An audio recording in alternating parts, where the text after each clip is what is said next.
akan mendapatkan syafaatnya nanti. Amin ya rabbal alamin. Bapak Ibu Amin. sekalian yang saya hormati, adapun webinar kita pada hari ini Rabu 7 April 2021 yaitu tentang revisiting hadis, permasalahannya tentang jihad, teror, dan bunuh diri dalam kajian hadis.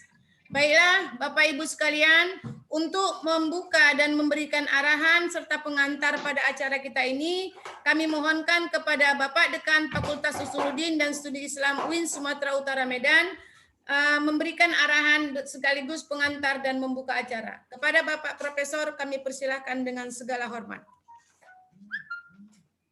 Bismillahirrahmanirrahim. Assalamualaikum warahmatullahi wabarakatuh. Kayaknya apakah sudah terindeks atau belum? Terima kasih pada moderator Dr. Nurliana Damanik, MA, sebagai sekretaris program magister ya untuk program ilmu hadis.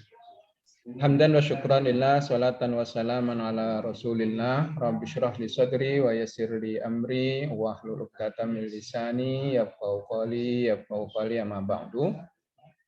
Alhamdulillah pagi hari ini kita bisa bertemu dalam rangka untuk mudzakarah, untuk berdiskusi dan untuk sharing pengetahuan. Kalau kita perhatikan apa yang kita bincangkan ini adalah urusan penting, terutama dengan masalah Al-Quran dan hadis. Kemudian yang saya hormati Bapak Abad Umer Quresi, ya. Kemudian juga Dr. Aulia Rosa Nas, ini yang nampaknya masih di mobil kali ya, di kendaraan. Kemudian juga ada Pak, kalau di sini tertulis Radinal Mukhtar. Kemudian Ustadz Al-Faisal, ya. Ini Dr. Faisal LCMA dari Raudhah. Assalamualaikum Ustadz. Mudah-mudahan kita nanti akan bisa melakukan kajian-kajian yang bagus ya, karena memang ini masalah penting. Kemudian ada lagi yang lain, cuman masih belum kelihatan ini. Ada Zulfa Rizal, saya tengok entah ada. Assalamualaikum Pak Zulfa. Kemudian Rizky Wahyuni ya. Kemudian Prasilo Heri, Yuda, kemudian Fahrul Rijal, Siti Mariha, saya tengok ada di sini. Saya sebagai Dekan Fakultas Usuluddin dan Studi Islam di Medan, UIN Medan, mengucapkan terima kasih yang sebanyak-banyaknya atas partisipasi dalam bermudzakarah ini.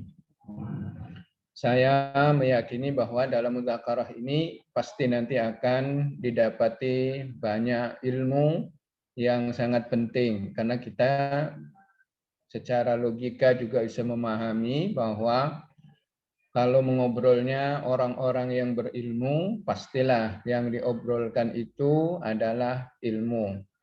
Dan kalau yang berkumpul ini adalah tokoh-tokoh dalam bidang hadis, insyaallah pun isinya adalah hadis dan perkembangannya.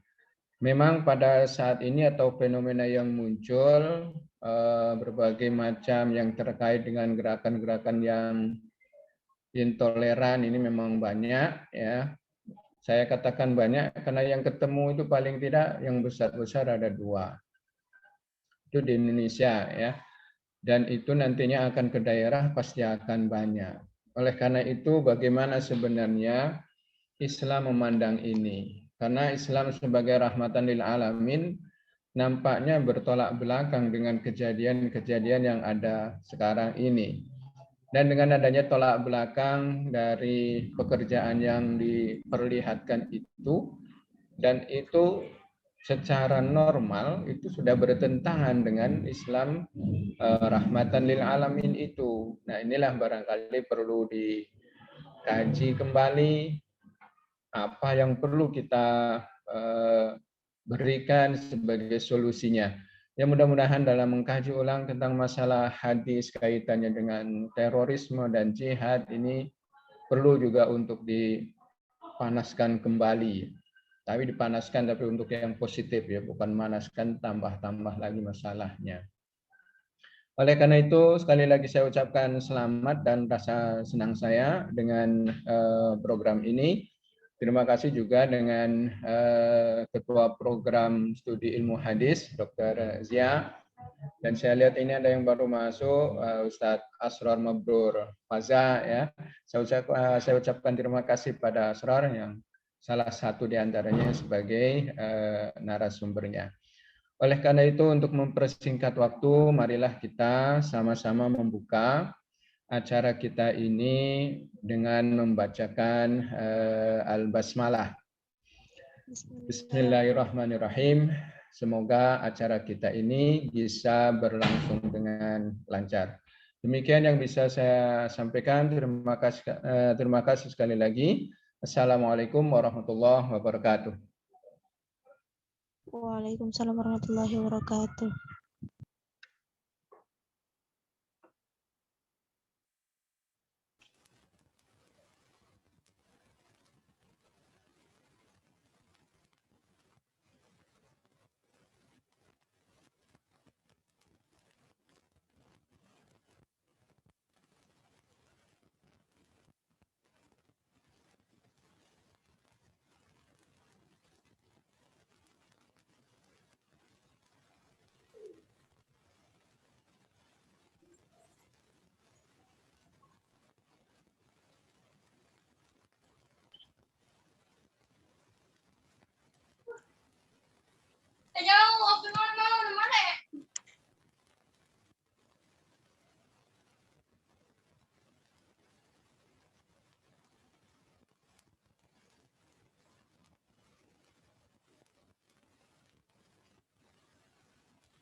Udah lagi.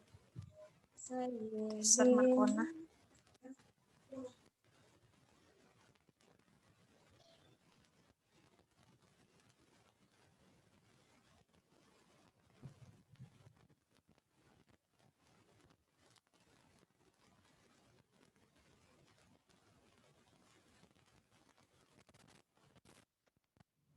Halo, Assalamualaikum warahmatullahi wabarakatuh.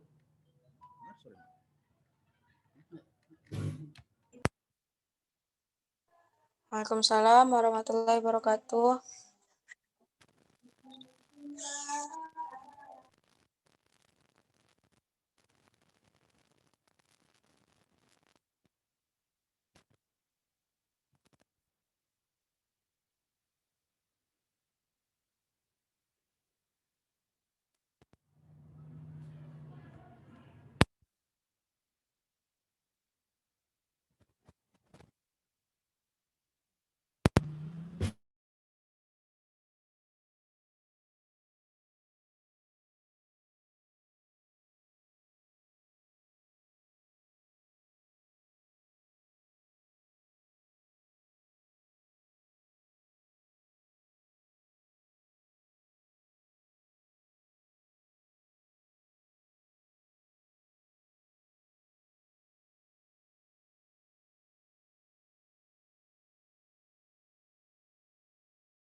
Halo, Assalamualaikum.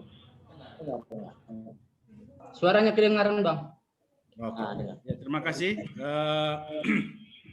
Yang terhormat Bapak Dekan Fakultas Usuluddin dan Studi Islam, Profesor Dr. Amruni Derajat MAG. Yang terhormat Bapak Zulfarizal sebagai Ketua Prodi Ilmu Hadis Institut Darul Quran Jakarta. Yang terhormat Bapak Dr. Ahmad Faisal LC MTH sebagai Ketua Pusat Studi Ilmu Hadis Stid Raudatul Hasanah. Yang terhormat Bapak Dr. Asror Mabrur Fajar sebagai Lektor Ilmu Hadis di Yayan Langsa. Alhamdulillah hari ini kita bisa bergabung melalui Zoom, walaupun nanti tadi ada kesalahan teknis sedikit ya. Tema ini kita pilih sebagai salah satu tema webinar karena kita anggap penting, terutama setelah munculnya bermacam kasus, terutama terkait tentang radikalisme dan bom bunuh diri ya. Berapa bacaan-bacaan yang ada menunjukkan bahwa salah satu sumber doktrin yang diyakini kelompok-kelompok pelaku terorisme kemudian bom bunuh diri bersumber dari hadis gitu. Jadi penting bagi kita sebagai pengelola ilmu hadis untuk melakukan revisiting ya, mengunjungi ulang tentang hadis-hadis terkait tentang jihad, teror dan bunuh diri ya. Nah, jadi sebagai sebagai pemanasan terhadap diskusi hari ini, bahwa secara umum memang bahwa agama itu sangat tergantung kepada bagaimana cara memahami dan menginterpretasikan sumber-sumber normatif dari agama. Bisa dibawa kepada hal yang bersifat damai, dan sebaliknya juga bisa juga digiring kepada sesuatu yang bersifat berperangan atau unsur-unsur terkait gitu. Nah, disinilah pentingnya para sarjana, terutama para pengkaji hadis, untuk melakukan revisiting tentang hadis-hadis terkait tentang 3 tema yang kita diskusikan hari ini. Saya sebagai Ketua Prodi Program Magister Ilmu Hadis menyambut positif dan terima kasih yang setinggi-tingginya kepada para narasumber yang semua sudah bergabung di sini. Saat ini sudah bergabung 33 orang ya dari seluruh penjuru. Nah, juga di sini ada teman kita Umar Quraisy dari Pakistan ya, langsung dari Pakistan bergabung. Ada juga tadi Babel ya. Saya kira ini kali isu-isu munculnya menguatnya isu-isu radikalisme dan terorisme di Indonesia. Saya kira ini pengantar dari saya. Terima kasih. Assalamualaikum warahmatullahi wabarakatuh.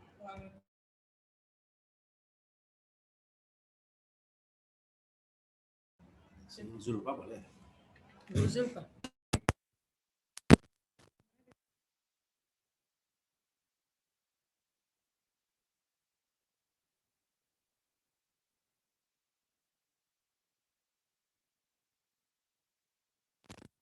Ilmu Hadis Paskin Sumatera Utara dan yang telah memberikan arahan dan memberikan suatu penilaian yang tinggi kepada acara kita pada pagi hari ini.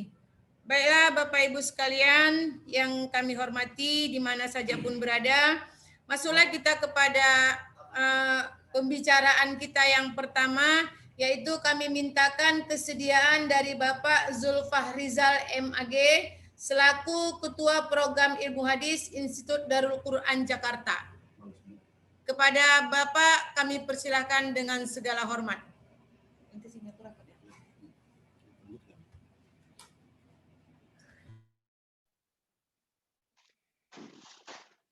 Assalamualaikum warahmatullahi wabarakatuh. Bisa dengar suara saya, Bapak, Ibu? Bisa Pak, bisa. Alhamdulillah. Innal hamdalillah nahmaduhu wa nasta'inuhu wa nastaghfiruhu wa na'udzu billahi min syururi anfusina wa min sayyiati a'malina. May yahdihillahu fala mudhillalah wa may yudlil fala hadiyalah. Asyhadu an la ilaha illallah wahdahu la syarikalah wa asyhadu anna Muhammadan abduhu wa rasuluh sallallahu alaihi wasallam la nabiyya ba'da amma ba'du. Alhamdulillah, segala puji syukur kita kepada Allah Azza wa Jalla yang mana pada pagi hari ini kita diberikan nikmat yang tak terhingga, nikmat yang tak terhitung, sehingga dengan nikmat-nikmat itu kita bisa melakukan berbagai aktivitas kita pada pagi hari ini dan insya Allah nanti sampai nanti kita menjelang tidur. Semoga kita mendapatkan keberkahan terutama dalam webinar nasional ini sehingga kita menghasilkan ilmu yang bisa bermanfaat buat kita semuanya. Kemudian salawat dan salam marilah kita limpahkan kepada junjungan alam yakninya Nabi besar Muhammad sallallahu alaihi wasallam. Semoga lantunan salawat kita yang selalu kita lafazkan dan insya Allah dengan mengkaji hadis ini kita selalu mengucapkan salawat kepada junjungan Nabi besar kita Muhammad SAW. Semoga nanti di akhirat nanti tidak ada tempat kita mengadu kecuali amal ibadah yang kita bawa dan juga syafaat nanti yang kita harapkan dari junjungan Nabi besar kita Nabi Muhammad SAW. Baiklah, Bapak-bapak, Ibu yang menghadiri webinar pada pagi hari ini. Pertama dan utama yang saya hormati Profesor Dr. Amroni Derajat MAG selaku Dekan Fakultas Usuluddin UIN Sumatera Utara. Kemudian yang saya hormati Dr. Ziaul Haq Hidayat MA selaku Ketua Program Magister Ilmu Hadis. Kemudian yang saya hormati Dr. Asrar Mabrur Faza MA selaku Dosen Hadis Program Ilmu Hadis IAIN Langsa Aceh.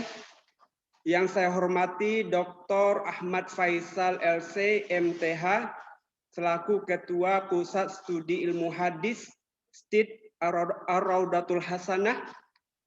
Yang saya hormati Dr. Nurlina Damanik MAG selaku Sekretaris Program Magister Ilmu Hadis FUSI UIN Sumatera Utara. Kemudian yang saya hormati para akademisi sivitas akademik di seluruh perguruan tinggi yang telah menghadiri, yang telah bergabung di webinar kita, dan juga para mahasiswa, para mahasiswi khususnya program ilmu hadis yang telah bergabung di program webinar.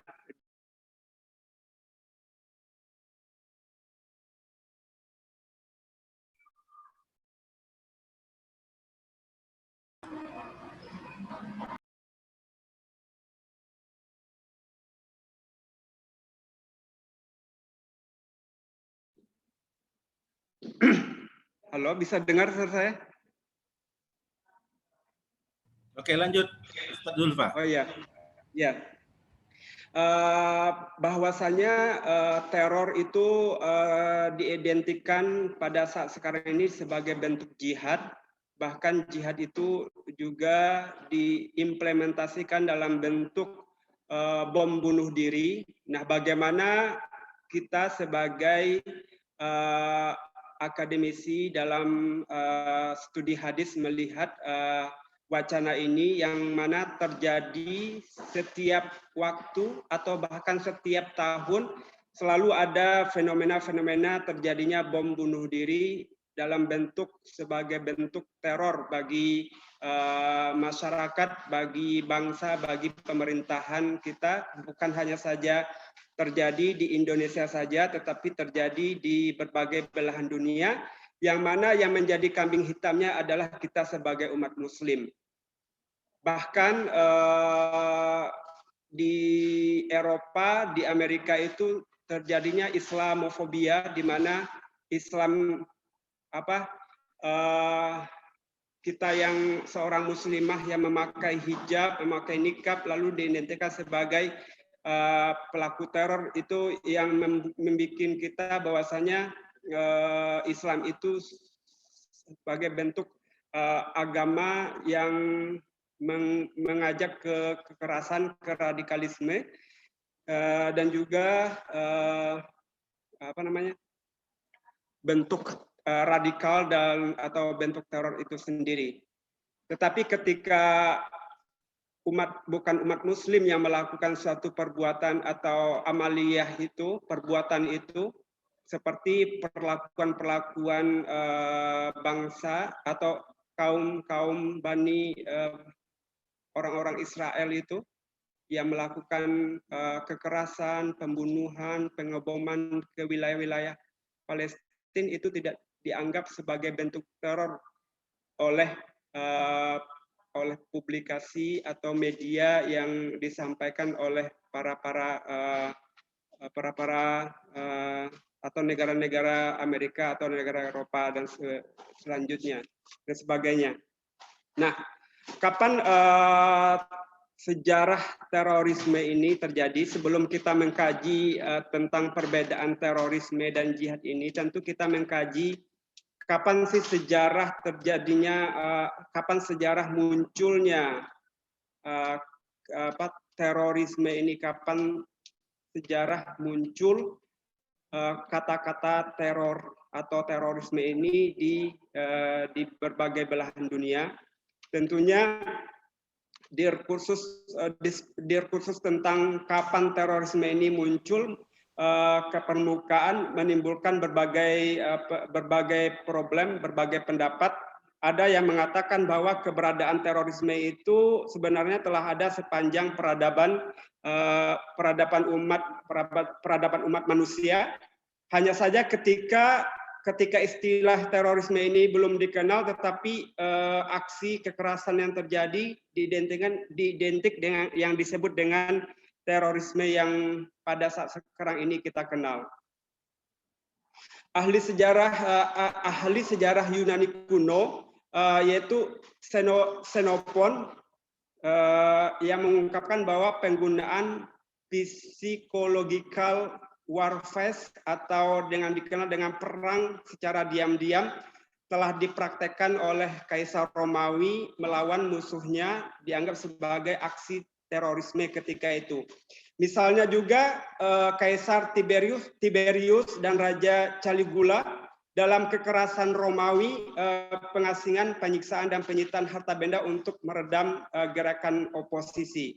Nah, kata teror ini berasal dari kata litterer, yaitu dari kata bahasa Prancis yang dikenal dengan teror, yang mana pada saat itu teror ini adalah aksi warga kepada pemerintahan yang tidak puas akan kinerja pemerintahnya. Nah, dengan aksi-aksi itu warga negaranya melakukan protes karena tidak puas akan pemerintahannya, sehingga pemerintahannya itu menganggap bahwasanya apa yang dilakukan oleh rakyatnya, apa yang dilakukan oleh masyarakatnya itu menyatakan bahwasanya itu sebagai bentuk teror kepada pemerintahannya. Itu seperti itu. Nah, Bapak-bapak, Ibu-ibu yang saya hormati, ini ada PowerPoint. Saya mohon kepada admin untuk membuka PowerPoint-nya. Yang pertama,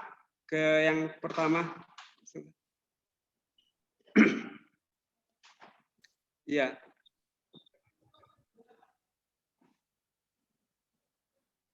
Yang pertama yaitu apa sih perbedaan terorisme dan jihad.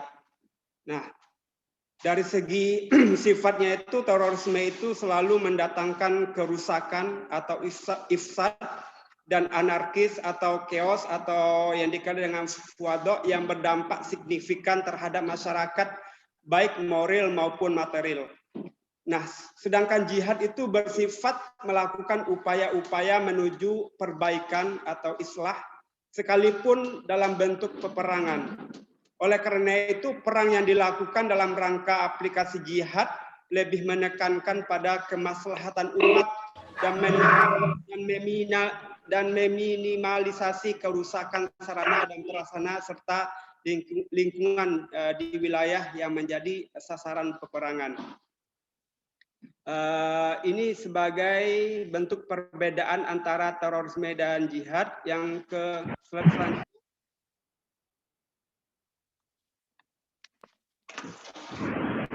Nah, Yang selanjutnya kalau ditinjau dari segi nomor 3, slide nomor 3.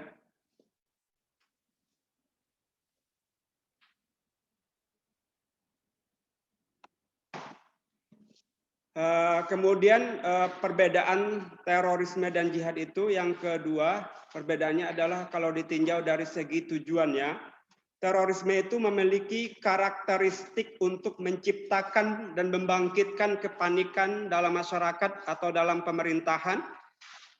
Sebaliknya, jihad ialah semata-mata berupaya menegakkan agama Allah dan melindunginya dari berbagai intervensi pihak-pihak yang ingin mendiskreditkan, menodai, dan bahkan mungkin menghancurkan agama tersebut.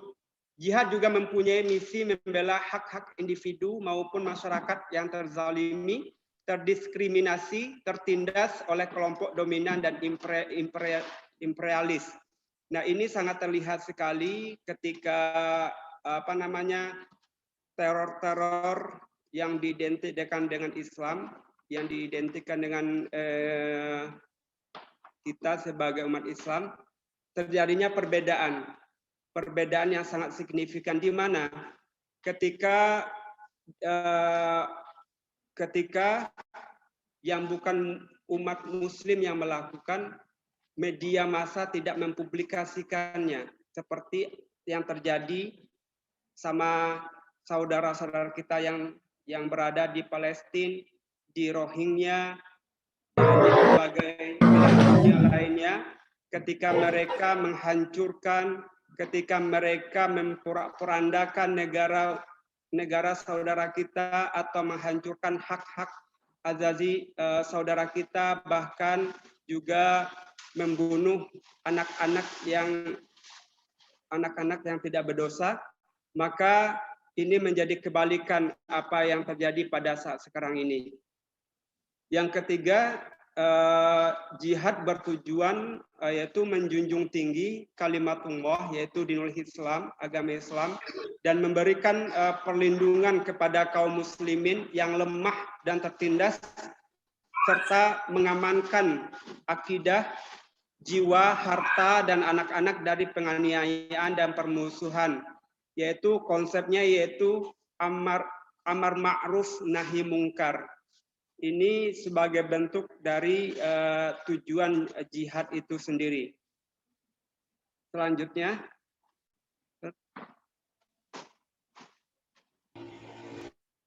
yang ketiga, perbedaan terorisme dan jihad itu dilihat dari segi aksinya, yaitu operasionalisasinya, yaitu tindakan kekerasan terorisme itu biasanya dilancarkan tanpa mempertimbangkan aturan dan nilai-nilai normatif, serta tidak memiliki misi dan sasaran yang jelas tentang objek atau sasaran serangan. Berbeda halnya dengan operasional jihad yang memuat aturan-aturan dan prinsip-prinsip peperangan, diantaranya sasaran serangan atau orang yang akan mau diserang itu diantaranya harus tepat, harus akurat. Nah, berbeda dengan terorisme ini, mereka melakukan tindakan itu, melakukan amaliyah istishhadiyah, yaitu melakukan bom bunuh diri itu, melakukan bentuk jihad itu dengan cara melakukan pemboman dengan cara bom bunuh diri.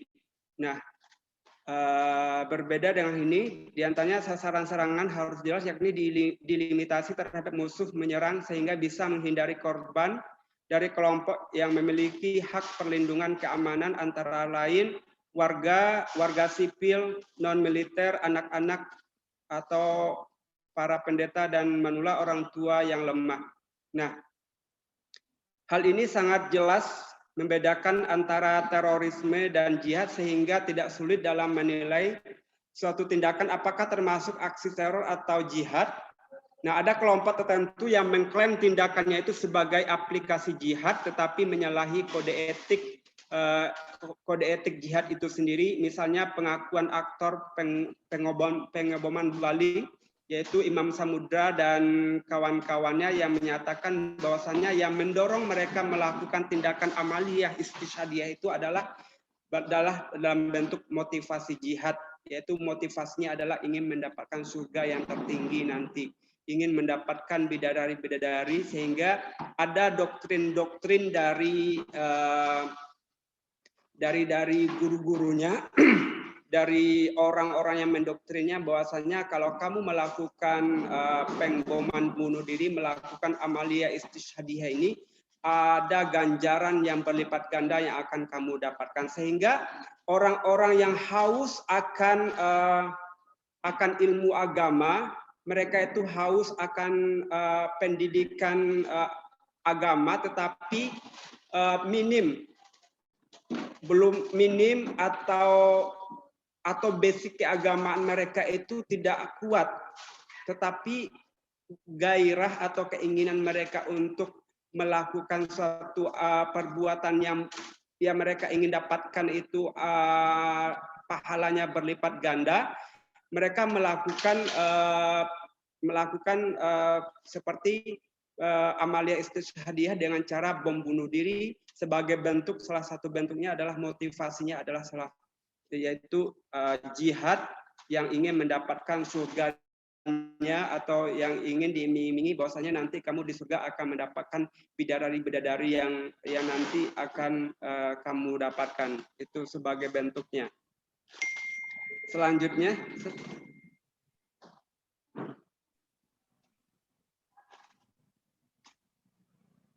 nah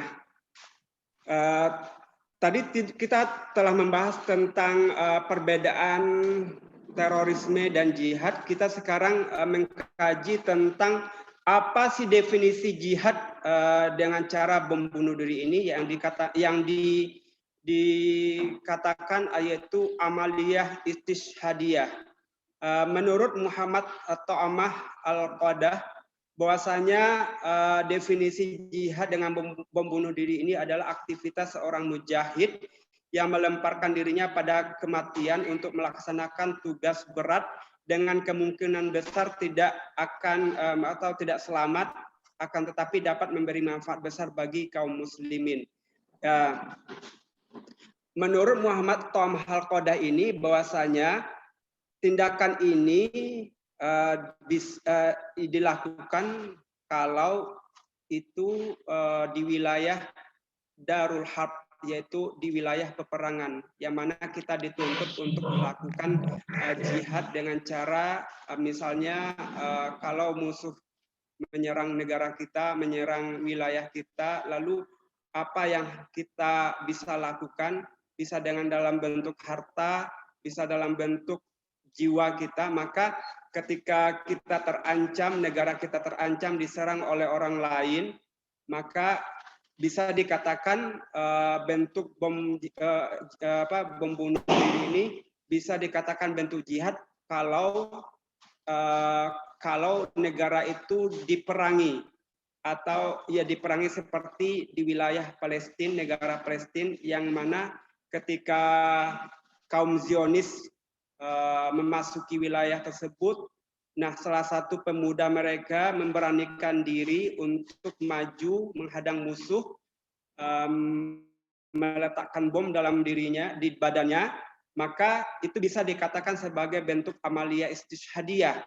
Tetapi kalau wilayahnya Darul Aman, yaitu negara yang aman, tidak ada peperangan, tidak ada permusuhan, bahkan orang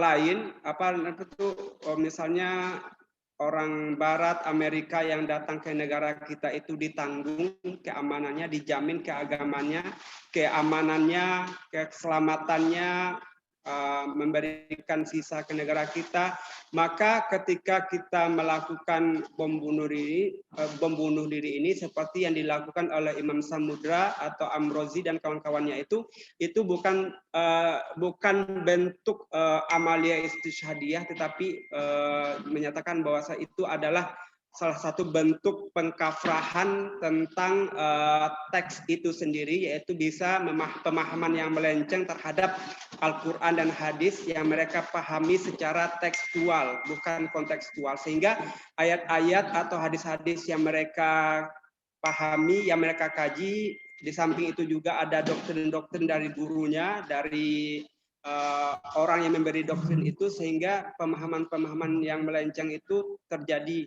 pada orang-orang yang salah dalam memahami teks itu sendiri. Yang kedua, menurut Nawaf Hail Takruri, bahwasanya bom bunuh diri itu adalah aktivitas seorang mujahid yang mengisi tas atau mobilnya dengan bahan peledak atau melilitkan bahan peledak pada tubuhnya, kemudian menyerang musuh di tempat mereka berkumpul, hingga orang-orang di sekitarnya kemungkinan besar ikut terbunuh atau ikut tewas dalam aksi tersebut. Selanjutnya, nah, apa sih dalil-dalilnya? Apa sih orang-orang yang melakukan amaliyah istishhadiyah ini dengan cara bom bunuh diri ini? Apa teks atau Al-Quran, dalil-dalil yang mereka pakai atau hujah yang mereka pakai untuk melakukan bom bunuh diri ini sebagai bentuk amaliyah istishhadiyah bagi mereka?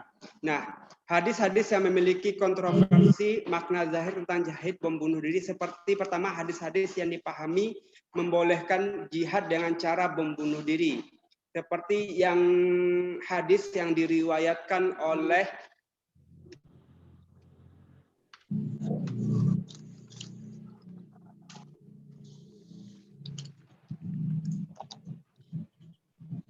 Imam Ahmad.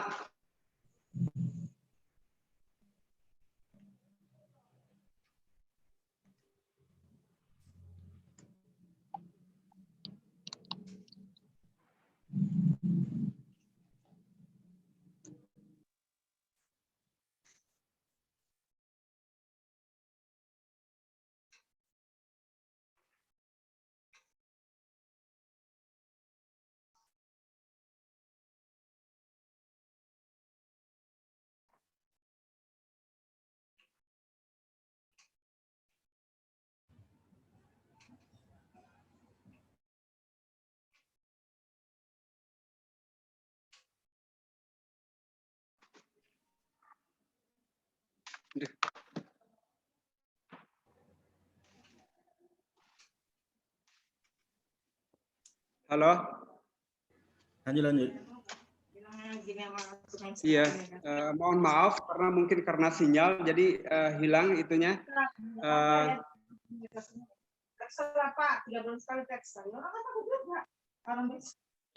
Yang pertama tadi, Bang, kontroversi makna zahir tadi. Nomor 6.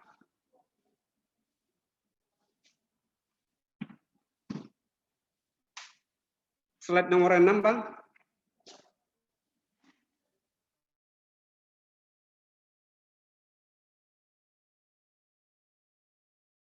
Halo. Ya, silakan. Slide nomor 6, Bang. Slide nomor 6 yang tadi. Ini yang nomor 6.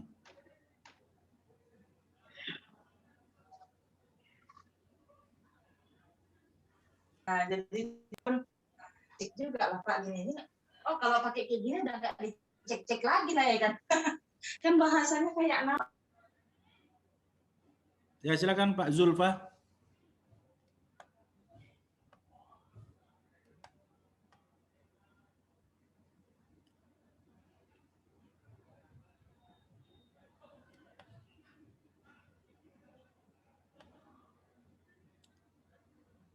Mohon maaf, mungkin ada gangguan ini. Halo Pak Zulfa.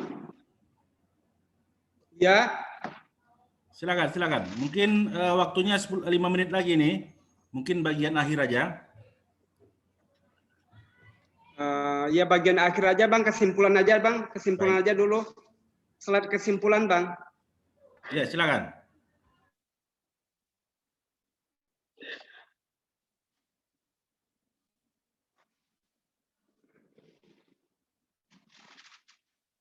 Silakan. Ya, slide-nya tolong kasih yang di kesimpulan. Kesimpulannya adalah pertama, distorsi pemahaman keagamaan oleh sebagian gerakan Islam, terutama Muslim radikal, dengan mengaktualisasikan jihadnya dalam bentuk tindakan kekerasan atau teror, dan hal tersebut berimplikasi pada munculnya radikalis baru, sehingga setiap saat selalu ada fenomena yang adanya aksi bom bunuh diri yang diidentikan dengan kita sebagai umat Islam. Yang kedua, yaitu distorsi pemahaman keagamaan tersebut disebabkan oleh faktor internal dan eksternal.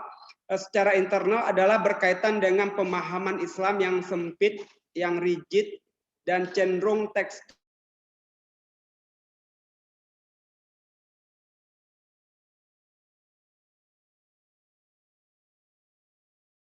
secara eksternal, bahwa tindakan teror tersebut disebabkan oleh beberapa faktor, yaitu faktor sosiokultural dan politik masyarakat atau komunitas Islam. Sebagian umat Islam, terutama kelompok-kelompok radikal Muslim, cenderung memahami nas Al-Quran dan hadis secara tekstual, sehingga terkadang melahirkan pemikiran yang kaku, yang tidak fleksibel, yang rigid, yang melahirkan pemahaman-pemahaman yang melenceng dari nas, yaitu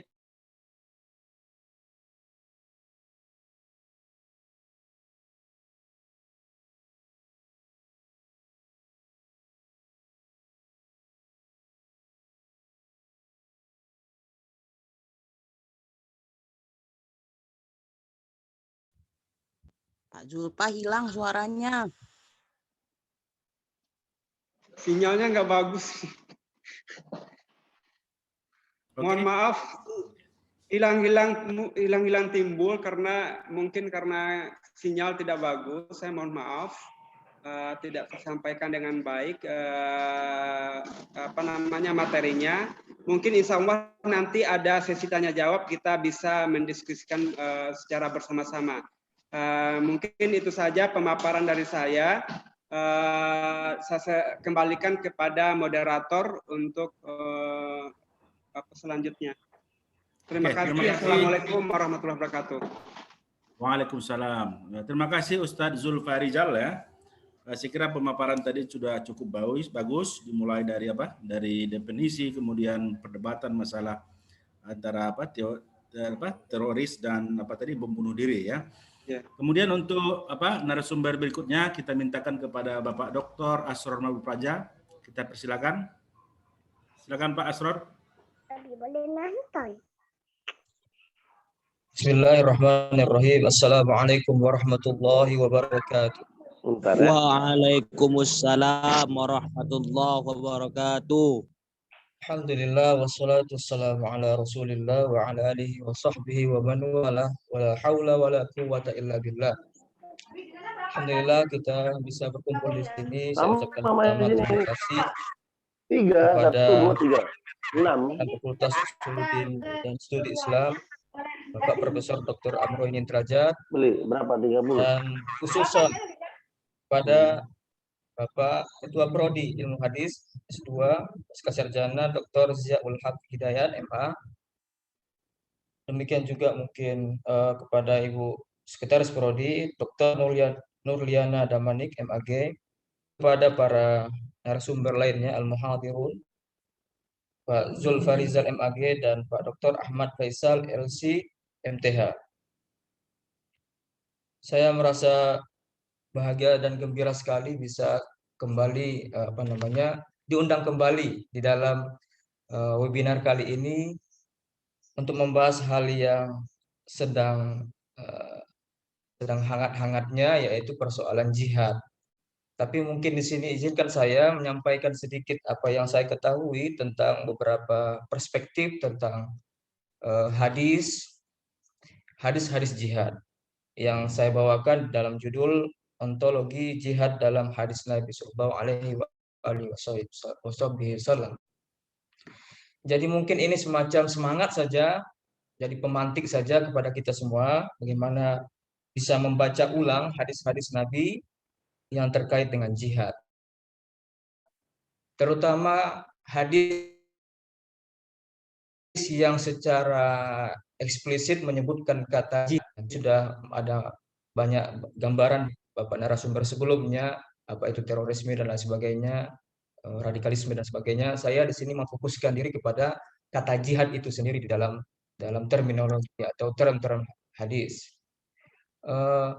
Saya menemukan dengan menggunakan aplikasi, yaitu menggunakan metode takhrij berdasarkan salah satu lafal hadisnya, yaitu mencari kata jihad, ya, kata jihad dan derivasinya di dalam sebuah aplikasi Al-Bahs Al-Hadisi, dan saya temukan ada beberapa yang menunjukkan ke arah itu.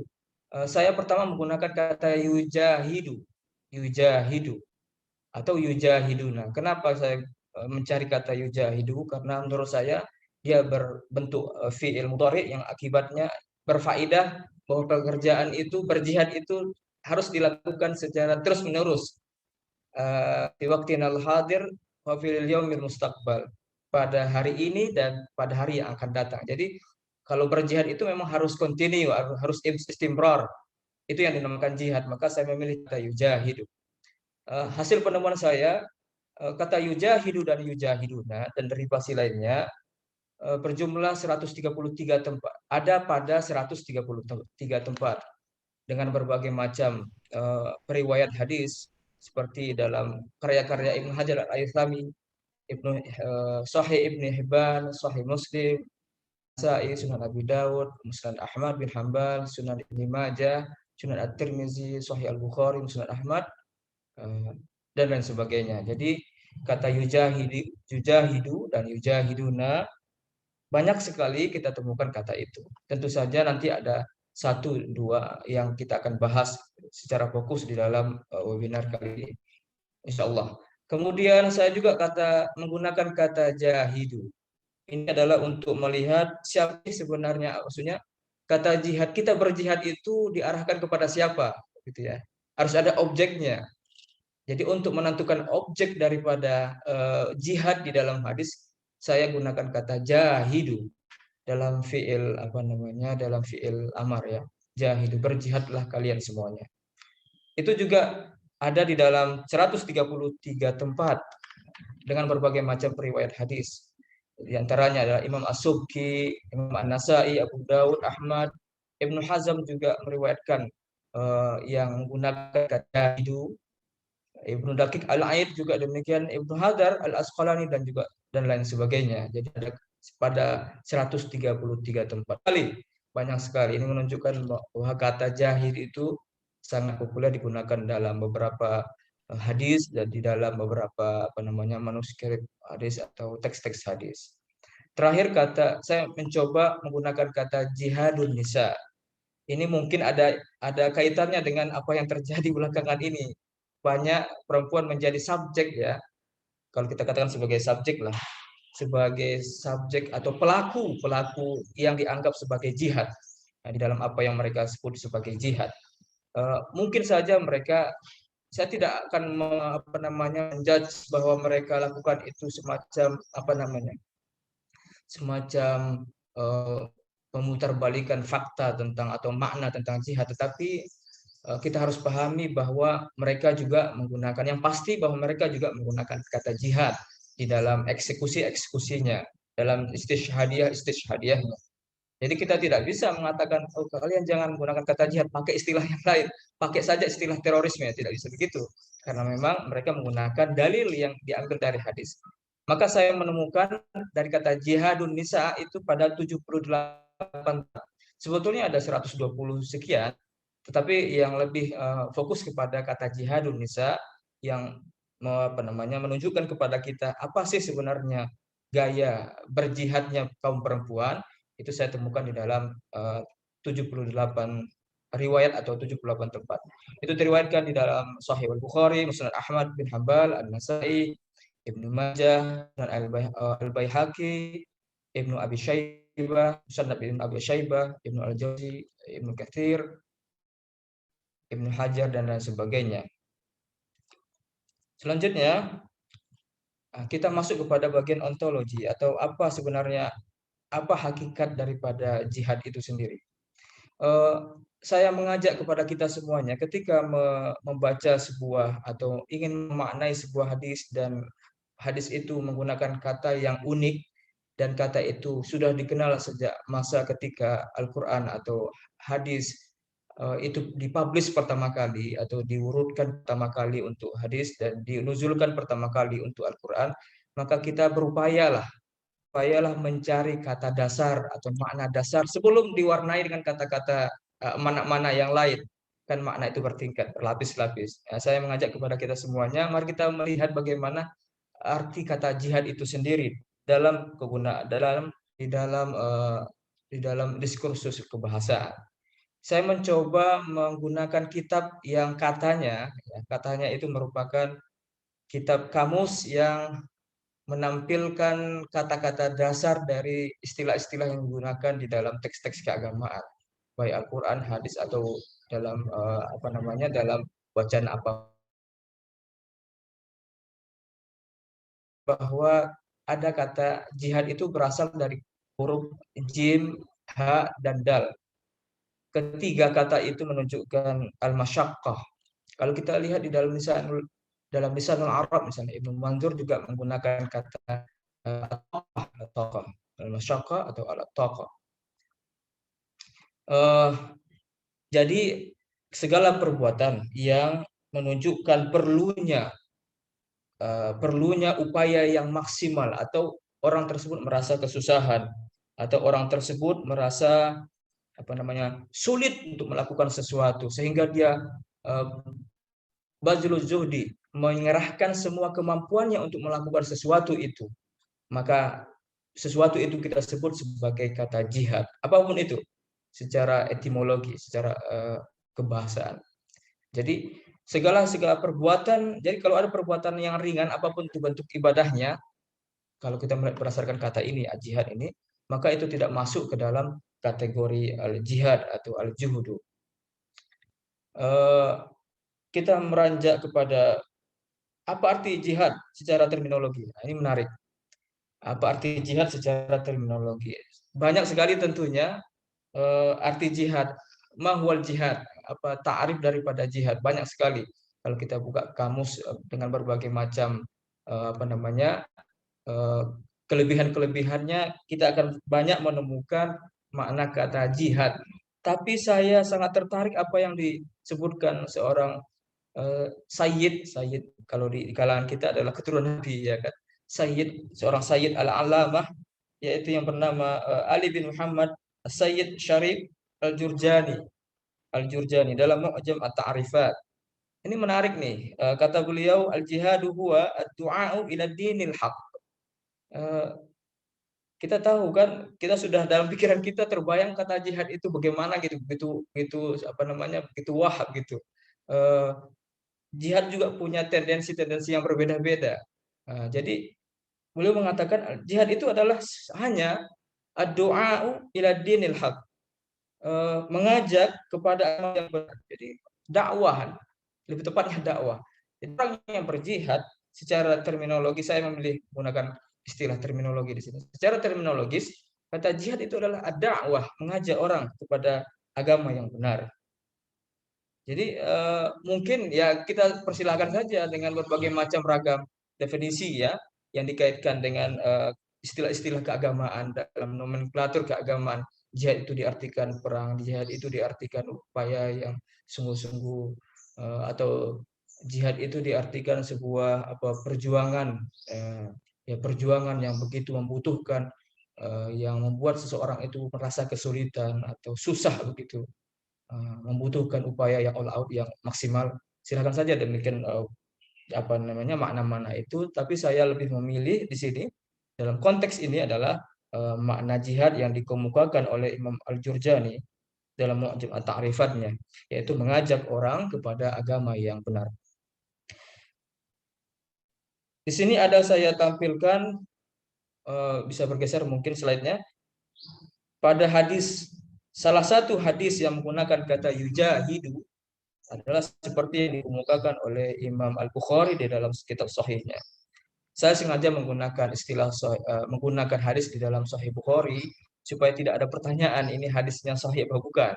Karena sebagian besar para ulama, bahkan ada kesepakatan para ulama, segala hadis yang bersumber dari Imam Al-Bukhari dalam Sahih Al-Bukhari itu selama di hadisnya musnad, maka hadis itu adalah hadis yang sahih. Maka saya di sini menampilkan sebuah hadis yang dimaknai sebagai keaktifan seorang muslim mukmin di dalam berjihad. Haddatsana Abu Yaman akhbarana Shu'aib az-Zuhri qala haddatsani Atha bin Yazid al-Laitsi anna Aba Sa'id al-Khudri radhiyallahu anhu haddatsahu qala qila ya Rasulullah ayyun nasi afdal faqala Rasulullah sallallahu alaihi wa alihi wasallam mu'minun yujahidu fi sabilillahi bi nafsihi wa mali.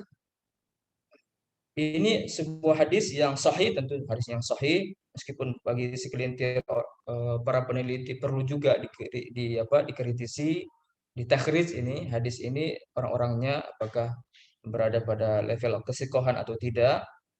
Tetapi yang paling penting di sini adalah bagaimana makna mukmin yujahidu fi sabilillah. Kalau kita membaca kitab Ibnu Hajar ya, atau kitab misalnya yang ditulis sebagai syarah, sebagai komentar terhadap kitab Sahih Al-Bukhari, Ibnu Rajab, Fathul Bari, ditulis oleh Ibnu Rajab. Beliau meletakkan hadis ini pada konteks di mana seorang mukmin berada dalam lingkungan fitnah. Kata fitnah di sini bisa dimaknai macam-macam. Tidak hanya perang tentunya dalam keadaan sesulit apapun atau yang berbahaya, seberbahaya apapun, kita golongkanlah konteks kejadian itu kepada al-fitnah atau fitnah. Jadi hadis ini dikemukakan, disyarah oleh Ibnu Rajab bahwa seorang mukmin dia harus berjihad dalam konteks terjadi fitnah. Ini menarik ini, terjadi fitnah. Siapapun mungkin kita bagi yang mengkaji bahasa, saya kira fitnah itu sangat umum ya, sangat umum sekali. Meskipun pada beberapa sirah nabawiyah atau tarikh al-islami disebutkan fitnah itu adalah kejadian-kejadian dalam bentuk peperangan. Tetapi kalau kita kembalikan ke makna asalnya, kondisi fitnah itu adalah terjadi di mana manusia mungkin meninggalkan sesuatu yang berharga di dalam kehidupan beragamanya atau terjadi peperangan yang besar. Jadi kita biarkan kata fitnah itu dalam makna yang umum. Maka hadis ini dikatakan bahwa manusia yang terbaik, afdalun nas, manusia yang terbaik adalah seorang mukmin, tentu manusia di sini maksudnya adalah orang Islam atau orang mukmin, seorang mukmin yang berjihad fi sabilillahi binafsihi wa mali. Ini juga sangat umum sekali. Bisa dengan menggunakan binafsihi, dengan jiwa raganya. Jiwa raga kan tidak hanya dalam peperangan, tetapi juga adalah hal-hal yang lain misalnya. Wa mali, dengan mengorbankan harta bendanya. Maka tentu saja mungkin beberapa ormas Islam atau organisasi-organisasi besar atau mazhab-mazhab besar dalam Islam ada yang dibutuhkan di dalam pengikutnya itu. Misalnya bagaimana dia berjihad untuk untuk khalifahnya, berjihad untuk pemimpinnya, berusaha untuk berjihad untuk untuk berjuang untuk organisasinya, kan ada begitu istilahnya begitu. Binafsihi wa mali. Jadi kadang-kadang organisasi itu ada juga yang mengadakan semacam pengumpulan dana untuk keberlangsungan atau establishnya organisasi atau perkumpulan mereka. Jadi itu adalah sebuah upaya yang maksimal. Yang menarik dari hadis ini bahwa hadis ini dikeluarkan dalam konteks terjadi fitnah. Nah, ketika tidak terjadi fitnah, maka kata yujahidu itu bisa dimaknai sangat umum sekali. Sangat umum sekali. Selanjutnya pada Sunan Abi Daud yang saya ambil dari kata jahidu. Siapa sih atau kepada siapa kita berjihad? Kepada siapa kita berjihad? Haddatsana Musa bin Ismail, haddatsana Hamad bin Humaid, an Anas anna Nabi sallallahu alaihi wasallam qala jahidul musyrikin bi amwalikum wa anfusikum wa alsinatikum. Hadis ini diriwayatkan oleh Abu Daud. Hadis ini berkualitas sahih karena diriwayatkan oleh para periwayat yang thiqah. Jadi untuk menunjukkan hadis ini hadis ini sahih harus kita tunjukkan sebetulnya argumentasinya seperti apa dari aspek sanad. Jahidul musyrikina bi amwalikum. Berjihadlah kalian. Kita maknailah jihad ini adalah dalam pengertian yang kalau di sini kurang tepat dalam makna apa ya? Dalam makna yang umum tadi. Artinya segala perbuatan yang membutuhkan tenaga yang maksimal, kemampuan yang maksimal untuk melakukan sesuatu. Secara umum tidak cocok karena menggunakan kata jahidul musyrikin. Ada objek yang dijadikan objek jihad, yaitu orang musyrik. Saudara-saudara, mungkin saya punya pendapat seperti ini. Kan kalau kita lihat belakangan ini yang terjadi adalah yang diserang. Saya tidak mengatakan itu jihad, tetapi ada orang yang menggunakan kata jihad untuk menyerang non-muslim. Pertanyaan besarnya adalah, apakah non-muslim yang ada sekarang ini, mungkin kita fokus kepada Indonesia misalnya, adalah orang-orang musyrik? Ini pertanyaan besar saya kira. Apakah mereka yang non-muslim itu termasuk kepada orang yang musyrik? Menurut saya, mereka tidak serta-merta disebut sebagai orang yang musyrik. Di dalam Al-Quran ada disebutkan beberapa kelompok masyarakat di kalangan di Madinah, di kota Madinah, dan itu ada tergambar dalam beberapa ayat suci Al-Quran bahwa di masyarakat Madinah sendiri dibedakan antara Kristen, antara Nasrani dengan musyrik. Musyrik itu kaum pagan. Nah, saya kira tidak pas kalau seumpama saya kira tidak pas kalau seumpama non-muslim yang ada di Indonesia ini kita artikan sebagai kelompok yang musyrik atau beragama secara isyrak atau termasuk kaum paganisme itu orang menyembah selain Allah. Saya kira tidak, kurang tepat. Karena Al-Quran secara baik menjelaskan kepada kita bahwa agama-agama selain kaum pagan, agama Kristen, agama yang lain ya, agama yang diresmi lah yang ada di dalam di Indonesia ini adalah mereka mungkin termasuk orang-orang yang tidak termasuk musyrik. Lawan muwahhid adalah musyrik. Jadi mereka, atau kita sebut saja mereka sebagai ahlul kitab. Jadi tidak sama. Jadi orang-orang tertentu yang merasa memerangi kaum musyrik atau non-muslim yang ada di Indonesia ini saya kira adalah sangat keliru, bahkan kurang tepat mengartikan kata musyrik itu adalah non-muslim. Karena itu dibilang dalam Al-Quran, bahkan di dalam hadis juga ada dibedakan mana yang termasuk Nasara, mana yang termasuk dengan musyrik. Karena boleh jadi orang yang, jadi menurut saya yang termasuk agama yang tidak musyrik itu bukan hanya Islam, tapi agama-agama yang lain. Kalau kita lihat, kita baca misalnya, kita studi agama-agama misalnya, kita baca dari beberapa kitab suci agama mereka itu selain agama Islam, mereka sebetulnya muwahhid, orang yang berketuhanan yang Maha Esa. Ya, gimana? Lanjut. Baik, saya lanjutkan ya. Oh ya, oke. Saya lanjutkan. Jadi jahidil musyrikin bisa diartikan kepada orang-orang yang memang betul-betul secara nyata, orang-orang yang yuqatilul mu'minin, orang-orang yang memposisikan mereka sebagai orang-orang yang secara berhadap-hadapan memerangi umat Islam secara nyata, bukan secara laten ya, tetapi secara nyata. Itulah mungkin yang menjadi objek. Tetapi kalau yang dimaksudkan adalah non-muslim dengan pengertian al-musyrikun, saya kurang setuju karena mereka menurut saya orang-orang non-muslim yang ada di Indonesia ini tidak termasuk kaum musyrikin. Mereka adalah ahlul kitab. Ini mungkin bisa kita diskusikan kembali. Dan yang terakhir mungkin yang perlu saya sampaikan di sini adalah hadis. Jadi di dalam mencari kata jihadun nisa ini banyak sekali saya temukan. Hadis ini kebetulan diriwayatkan oleh Sahih Al-Bukhari. Bagaimana sebetulnya kaum perempuan berjihad? Memang ada 1-2 yang menjurus kepada bahwa jihadnya kaum perempuan itu di dalam hadis Nabi berdasarkan perspektif hadis Nabi terjun ke medan peperangan. Tapi saya kira lebih banyak hadis-hadis yang mengatakan bahwa jihadnya perempuan itu adalah di sini dalam disebutkan jihadukunnah al-hajj. Ada lagi dalam sebuah riwayat yang sahih dikatakan bahwa ketika Aisyah bertanya, bagaimana dengan jihad kami? Rasulullah menjawab, jihad kalian ada, tapi bukan qital, tidak ada peperangan di dalamnya. Apa itu? Al-hajju wal umrah. Melaksanakan ritual haji dan umrah. Itu adalah jihad. Bahkan di dalam hadis yang lain, berjihad bagi kaum perempuan adalah berjihad di keluarga. Jadi saya tidak tahu apa yang mengakibatkan milenial, terutama kaum perempuan pada saat ini berjihad dengan begitu, dengan apa istilahnya, anggaplah mereka ini hidup di ma'arakah, di dalam peperangan, tetapi mereka berada di depan. Jadi itu hadis apa yang mereka gunakan? Sementara hadis Nabi hampir seluruhnya mengatakan bahwa jihad kaum perempuan itu adalah melaksanakan ibadah haji dan umrah.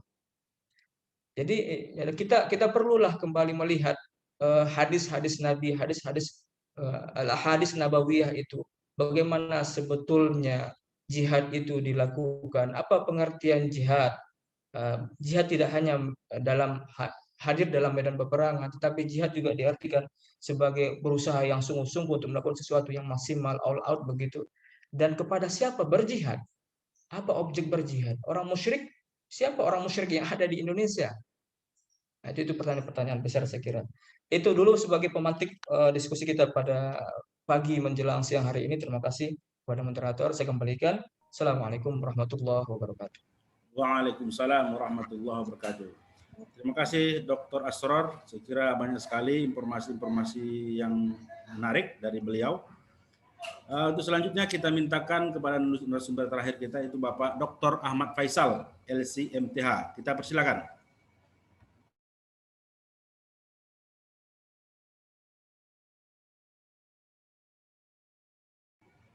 Silakan Pak Ahmad Faisal.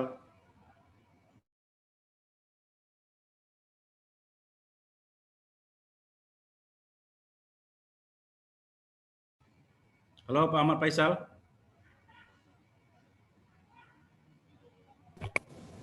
Assalamualaikum. Waalaikumsalam. Silakan Pak Dr. Ahmad Faisal. Ya. Terima kasih. Bismillahirrahmanirrahim. Assalamualaikum warahmatullahi wabarakatuh. Waalaikumsalam. Terima kasih. Alhamdulillah wassalatu wassalamu ala Rasulillah wa ala alihi wa ashabihi ajmain.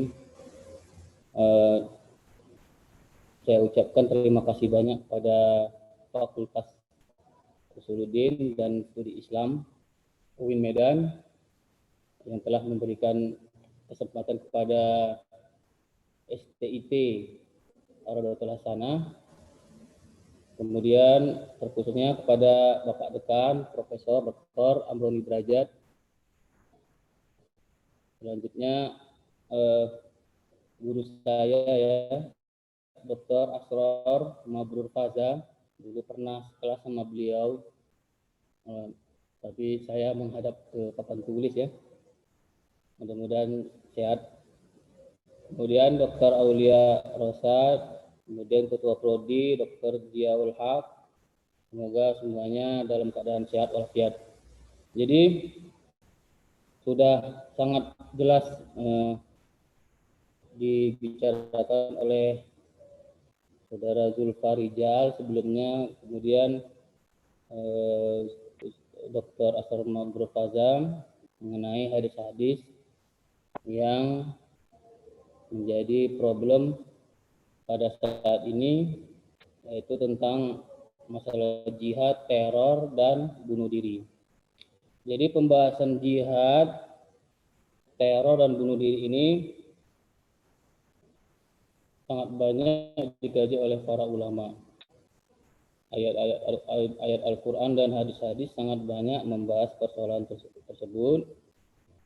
Dalam pada itu, selanjutnya jihad atau Islam memang mengakui bahwa jihad itu bisa dalam bentuk peperangan fisik ya, dan non fisik, atau jihad melawan hawa nafsu. Tetapi Islam lebih cenderung terhadap jihad dalam bentuk non fisik. Jadi nanti akan saya kemukakan hadis-hadisnya dan apa maksud dari hadis tersebut. Sebenarnya hadis jihad ini sangat banyak, bahkan ada dalam kitab Sahih Bukhari itu Kitabul Jihad Wasiyar. supaya Muslim juga. Nah, di situ banyak sekali dibahas tentang jihad, apa yang dilakukan oleh Nabi dulu pada masa beliau masih hidup serta dengan sahabat-sahabatnya. Nah, itu semua dibahas itu. Jadi untuk saat ini pemahaman jihad yang dipahami oleh sebagian umat Islam tidak dipahami secara komprehensif. Dan cenderung jihad adalah semata-mata peperangan fisik melawan musuh, bahkan dengan melakukan teror pada mereka. Jadi konteks jihad dalam hal ini, untuk analisa ya, untuk zaman yang sudah serba digital ini, serba canggih, jadi tidak hanya dalam bentuk vital atau perang, akan tetapi bisa bermakna memerangi kebodohan, penyakit, kemiskinan, ketertinggalan, ataupun kezaliman para penguasa, atau ketidakadilan dan sebagainya. Oleh karenanya jihad dapat dilakukan dengan berbagai cara dan bisa dilakukan pada setiap saat. Misalnya jihad dalam bidang politik, ekonomi, pendidikan, kesehatan, sosial, dan budaya agar kualitas kehidupan umat Islam akan terpelihara. Pada akhirnya mewujudkan kemajuan untuk mencapai pada tingkat peradaban yang tinggi, keharmonisan, kesejahteraan, dan kebahagiaan dunia dan maupun akhirat. Jadi di sini saya akan mengemukakan jihad versi yang ada dalam kitab Ibnu Katsir ya. Jadi sebelumnya Dr. Asrar sudah menjelaskan dari segi bentuk variasi ya, variasinya, bahwa kata jihad itu terdiri dari fi'il ya. Salah satu contohnya saya temukan di tafsir Ibnu Katsir bahwa dalam bentuk fi'il madi dalam surat At-Taubah, aja'altum siqayatal haji wa imaratal masjidil haram kaman amana billahi wal yawmil akhir jahada fi sabilillahi la yastawuna indallahi wallahu la yahdil qawmaz zalimin. Artinya, apakah orang-orang yang memberi minuman kepada orang-orang yang mengerjakan haji dan mengurus Masjidil Haram kamu samakan dengan orang-orang yang beriman kepada Allah dan hari kemudian serta berjihad di jalan Allah. Jadi kata jahada dalam ayat ini adalah sebagai pemberitahuan bahwa berjihad di jalan Allah itu bisa dilakukan dengan berbagai cara, termasuk memakmurkan Masjidil Haram. Tapi dari Ibnu Abbas bahwa kata jahada di sini artinya berjihad bersama Rasulullah. Nah, jadi ya. Selanjutnya ada kata jahadu dalam surah Al-Baqarah ayat 218. Innal ladzina amanu wal ladzina hajaru wa jahadu fi sabilillah. Ini sering kita dengar ayat ini ya. Jahadu digunakan dengan fi'il madi dalam bentuk jahadu. Ini maksudnya adalah berjihad tiada henti dengan mencurahkan apa yang mereka miliki sampai tercapai apa yang dituju. Nah, jadi kalau ada seorang yang ingin berjihad, apa yang ingin dicapainya, misalnya kuliah kan sampai tamat, itu dia bisa dikatakan berjihad kan, sampai tercapai apa yang dituju. Selanjutnya fi'il mudhari ya. Kalau fi'il mudhari ada dalam surah Al-Ankabut ayat 6, wa man jahada fa innama yujahidu li nafsihi. Wa man jahada fa innama yujahidu li nafsihi. Jadi maksud dari jihad di sini adalah berjihad dengan mengerjakan perbuatan yang baik. Perbuatan yang baik yang beramal. Maka barang siapa yang beramal, maka amalannya tersebut akan kembali kepada dirinya sendiri. Selanjutnya ada lagi dalam surah At-Taubah ayat 44. La yasta'zinuka alladhina yu'minuna billahi wal yawmil akhir ay yujahidu bi amwalihim wa anfusihim. Ayyujahidu di sini jamak. Nah, karena di sini kata jihad dalam ayat ini pada orang-orang yang beriman. Orang-orang yang beriman berarti orang-orang yang berperang. Karena mereka memandang bahwasanya sarana tersebut untuk mendekatkan diri kepada Allah. Maka ketika ada seruan untuk berperang, mereka pasti akan langsung melaksanakannya. Itu salah satu contoh dari ayat-ayat Al-Quran. Kemudian hadis-hadis, ini saya hanya memaparkan hadis-hadis ya, karena sebelum sudah dijelaskan apa itu perbandingan antara jihad, teror, dan bunuh diri oleh saudara Rizal tadi. Contoh hadisnya, saya temukan yang kita dalam kitab yang muktabar, jihad dalam berperang di jalan Allah. Ini ada dalam kitab Sahih Bukhari, Babun Nas Afdhalul Mu'minin man yujahidu bi nafsihi wa malih. Tadi juga sudah dikemukakan oleh Dr. Asrar. Di sini disampaikan, mathalul mujahidi fi sabilillahi wallahu a'lam biman yujahidu fi sabilihi kamathalis shaimil qa'im.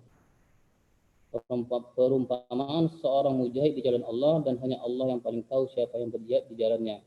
Seperti seorang yang melaksanakan puasa dan berdiri salat terus-menerus. Jihad dalam di atas dapat pula diartikan dengan berperang dengan jiwa dan hartanya melawan kemiskinan, kebodohan, penyakit, ketertinggalan dalam segala bidang. Kemudian jihad dalam menjalankan ibadah kepada Allah. Ini saya temukan dalam kitab Sahih Bukhari lagi, nomor hadisnya 1861, kitab Jaza Soidi Bab Hajjun Nisa. Ini sudah dibahas tadi ya, tentang hadis jihadun nisa. Al-hajju hajjum mabrur. Jadi setelah Nabi wafat, Aisyah mendengar bahwasanya beliau bersabda, jihad yang paling baik dan paling sempurna adalah haji, yaitu haji mabrur. Maka Aisyah setelah beliau meninggal tidak pernah meninggalkan haji sejak mendengar keterangan ini dari Rasulullah SAW. Tapi Rasulullah SAW masalah haji hanya sekali dalam seumur hidup dan melaksanakan umrah kurang lebih sebanyak 4 kali. Namun Aisyah setelah Rasulullah meninggal, beliau melaksanakan ibadah haji setiap tahun hingga wafatnya. Berdasarkan hadis riwayat Al-Bukhari tadi. Tetapi dapat dipahami hadis tersebut pada masa pandemi atau masa Covid ini yang sudah 2 tahun kita belum bisa melaksanakan haji. Bagi mereka yang atau sebelumnya lah ya, bagi mereka yang sudah melaksanakan haji cukuplah sudah, karena haji diwajibkan hanya sekali seumur hidup. Jadi kalau menurut saya uang ongkos haji itu bisa digunakan untuk menolong mereka yang kekurangan dengan pahalanya, dikategorikan pada jihad di jalan Allah karena menyelamatkan kehidupan manusia. Ini termasuk kategori suatu amalan yang sangat mulia yang berkategori jihad fisabilillah. Selanjutnya ada juga jihad dalam menuntut ilmu. Ini dalam kitab riwayat Tirmizi, haddatsana Nasr bin Ali qala haddatsana Khalid bin Yazid al-Atki an Abi Ja'far ar-Razi an Rabi bin Anas qala qala Rasulullah sallallahu alaihi wasallam man kharaja fi talabil ilmi kana fi sabilillah hatta. Nah ini tapi hadisnya dhaif ya, karena ada perawi yang kurang thiqah. Khalid bin Yazid al-Atki. Kemudian tadi barang siapa keluar dalam rangka menuntut ilmu maka dia berada di jalan Allah sampai dia kembali. Kemudian ada juga jihad mengatakan yang benar di hadapan penguasa zalim. Nah, ini dalam kitab Abu Daud, Sunan Abi Daud dari Abi Sa'id Al-Khudri qala Rasulullah sallallahu alaihi wasallam afdal jihad kalimatu adlin 'inda sultanin ja'irin atau amirin ja'irin. Jihad yang paling utama adalah menyampaikan kebenaran kepada penguasa yang zalim atau pemimpin yang zalim. Ini harusnya sahih ya. Boleh jadi suatu negara atau negeri memiliki pemimpin, presiden atau kepala negara yang zalim, maka kewajiban umat Islam untuk menyampaikan kebenaran dan keadilan. Kemudian jihad dengan berbakti pada orang tua. Ini dalam kitab Sahih Bukhari. Ini riwayat dari Abdullah bin Amrin. Yaqulu ja'a rajulun ila Nabi sallallahu alaihi wasallam fasta'dzanahu bil jihad faqala ahayyun walidaka qala na'am qala fa fihi ma fajahid. Datang seorang laki-laki kepada Nabi lalu meminta izin untuk ikut berjihad. Maka beliau bertanya, apakah kedua orang tuamu masih hidup? Laki-laki itu menjawab ya, maka beliau berkata, kepada keduanya lah kamu berjihad, berbakti kepada orang tua. Jadi jika keduanya masih hidup, maka itu merupakan ladang amalnya untuk berbakti kepadanya.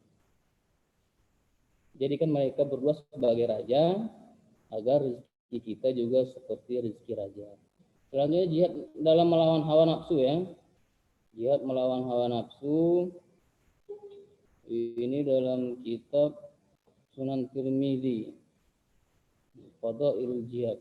Babu ma jaa fi qadri man mata murabitan.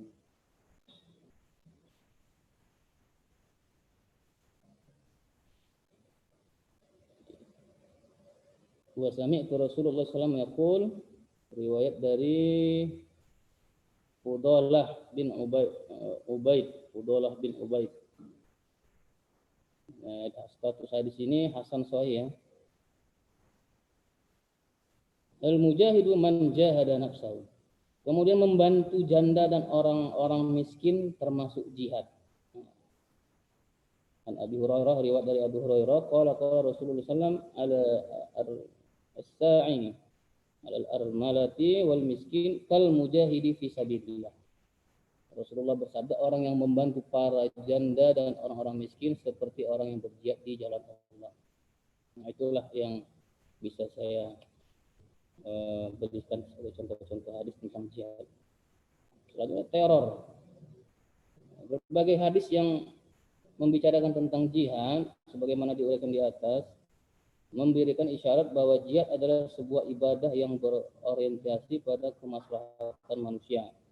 Al-Quran juga sering mengatakan bahwa siapapun yang berjihad karena Allah, maka ia akan mendapatkan keutamaan baik dalam bentuk derajat di sisinya, rezeki, ampunan, dan petunjuk. Lalu bagaimana dengan tindakan teror yang dapat dikatakan dengan tindakan menciptakan ketakutan, pengerian, dan kekejaman oleh seseorang atau golongan.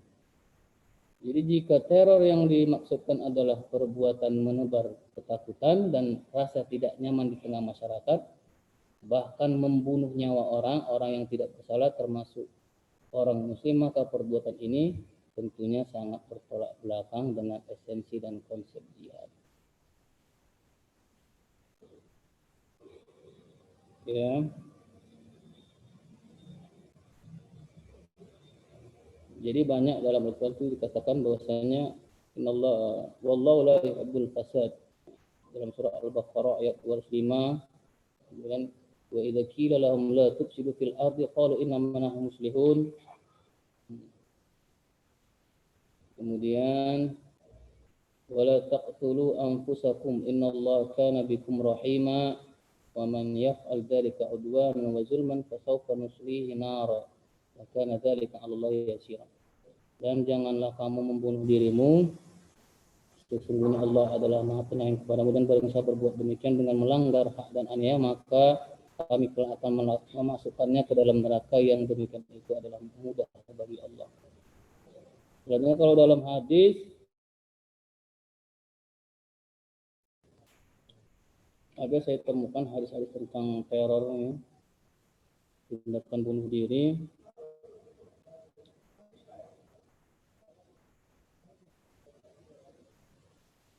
Tindakan menyiksa diri ya. Ini dalam kitab babu syurbus sum wadawa bihi bima yakhafu minhu.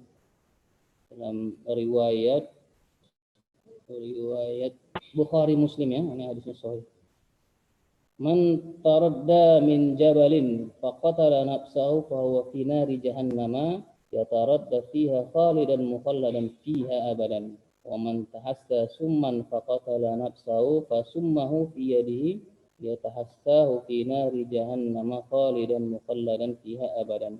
Wa man qatala nafsahu bihadidatin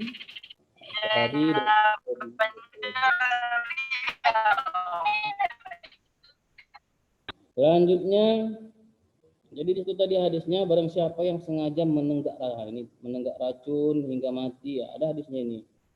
Selanjutnya, dan barang siapa yang membunuh dirinya dengan besi, maka besi itu akan ada di tangannya dan dia ditusukkan ke perutnya di neraka jahanam. Ini hadis sahih ya, Bukhari dan Muslim dari Abi Hurairah.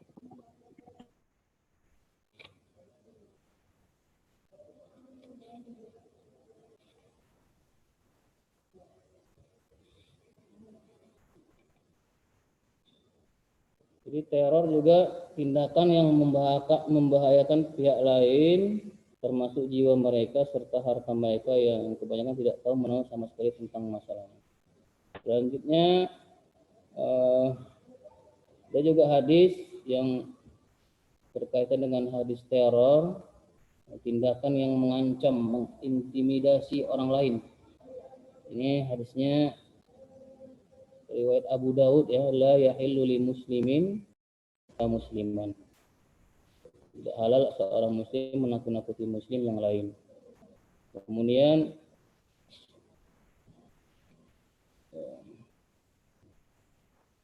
jadi intinya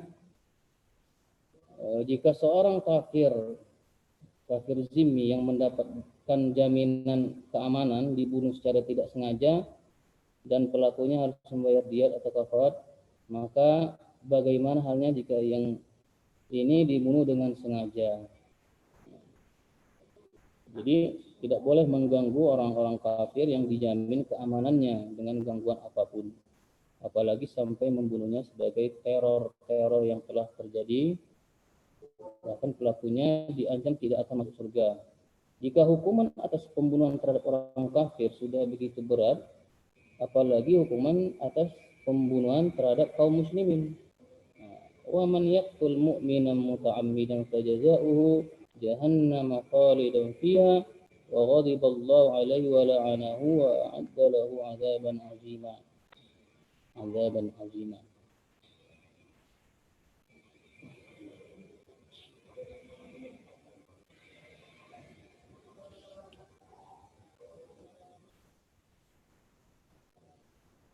Nah, itulah hadis-hadis yang bisa menjadi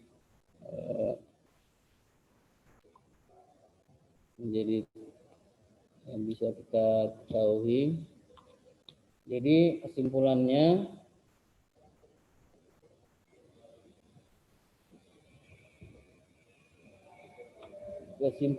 bahwa jihad harus dipahami secara komprehensif, tidak dipahami secara komprehensif, jadi cenderung dalam bermakna dalam memerangi kebodohan. Itu yang saya pahami. Jadi kalau orang-orang yang masih banyak melakukan teror atas nama jihad, itu mungkin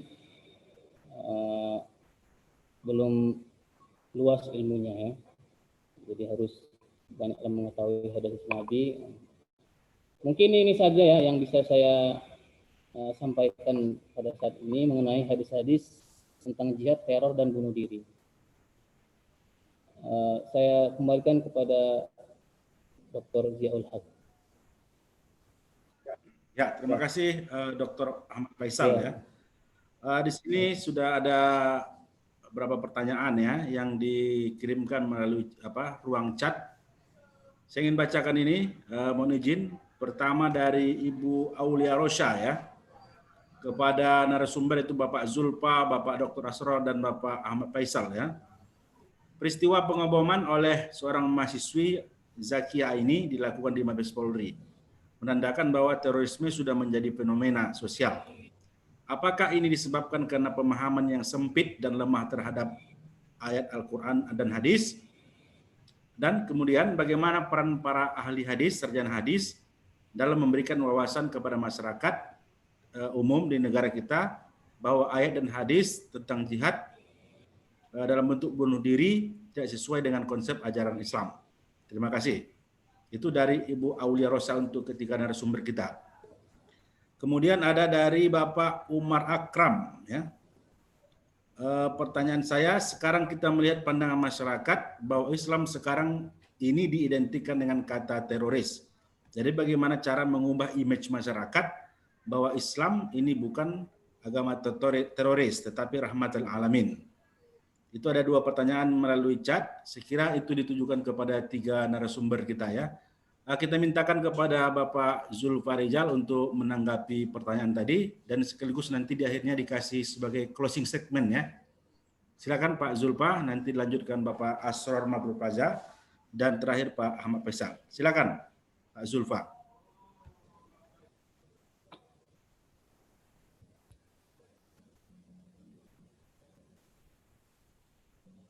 Mic-nya hidup kan? Silakan Pak Zulfa.